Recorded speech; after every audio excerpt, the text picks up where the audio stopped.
Sampai kadang-kadang saya tanya orang nggak bisa jawab ini. Kalau antum tuduh-tuduh Mekah dan Madinah itu Wahabi, tahu nggak itu Mekah tempat lahirnya Nabi SAW? Dan 13 tahun dakwah Nabi SAW di sana. Tahu nggak Madinah itu ada rumahnya Nabi SAW dan 10 tahun syariat disempurnakan di sana. Sudah tahu belum itu? Tahu. Baik. Masuk akal nggak dua tempat Nabi lahir dan Nabi meninggal ini dan syariat sempurna di sana Allah biarkan sembarangan orang yang memegangnya? Secara akal nggak mungkin. Karena menjaga kemurnian agama Islam. Itu yang diklaim dengan Wahabi. Kita tidak mengingkari bahwa Mekah dan Madinah adalah tempat yang sangat mulia, tempat yang suci. Tapi untuk mengukur validitas keilmuan, itu bukan diukur dengan asal muasal dan tempat. Sejak kapan kebenaran itu digantungkan oleh masalah tempat dan lokasi. Di mana-mana orang tahu bahwa untuk mengukur apakah pendapat ulama ini benar atau salah, sandaran utamanya itu adalah argumentasi, dalil. Bukan soal tempat dan lokasi. Jadi tidak ada hubungan. Kalau ini ulama Madinah yang bilang, maka ini pasti benar karena keilmuan Islam yang otentik ada di Madinah, karena Madinah adalah kota Nabi Sallallahu Alaihi Wasallam. Kita tidak menolak kesucian dan kehormatan kota itu. Tapi dari mana Anda berkesimpulan bahwa kalau ulama Madinah yang mengatakan maka itu otomatis benar? Termasuk ulama Mesir juga demikian, terikat dengan aturan yang serupa. Termasuk ulama Indonesia juga terikat dengan aturan yang serupa. Tidak ada rumusan dalam kaidah keilmuan bahwa suatu pendapat itu benar atau salah diukur dengan asal muasal dia terlahir. Satu.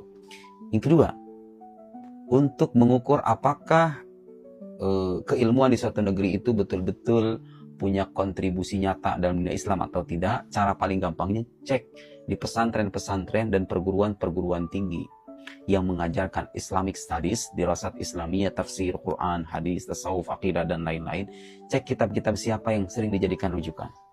Boleh saya sebutkan kitab tafsir Jalalain yang hampir dikaji di semua pesantren Indonesia.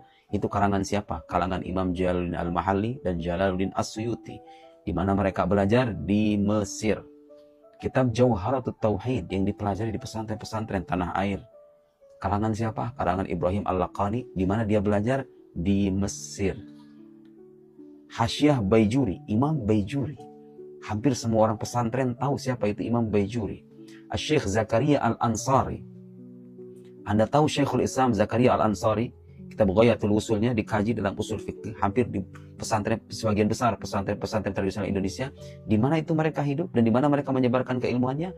Di Mesir. Kitab-kitab tafsir, tafsir Al-Wasit, siapa yang mengarang? Syekh Muhammad Said Tantawi, ulama Al-Azhar di Mesir. Anda pernah mengenal nama Muhammad Abduh, Muhammad Rashid Ridho?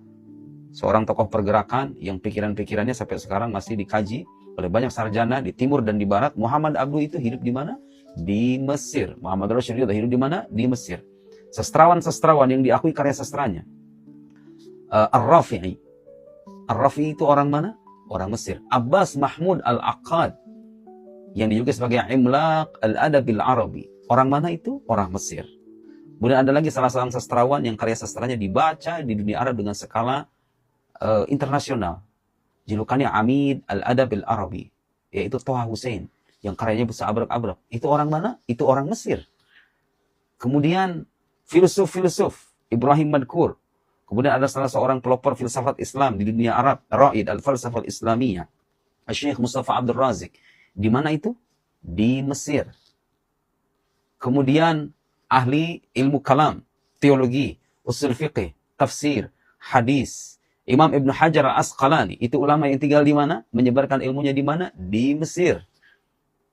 Silahkan Anda cek perpustakaan-perpustakaan Islam. Lihat betapa berlimpahnya kalangan ulama-ulama asal Mesir. Dan diakui karya mereka secara internasional dalam berbagai disiplin keilmuan. Meskipun demikian, kita tidak mengatakan bahwa yang dikatakan ulama Mesir pasti benar. Karena kalau kita berkata demikian, itu adalah cerminan dari fanatisme. Kebenaran itu tidak diukur dengan tempat dan lokasi, tapi harus diuji dengan argumentasi.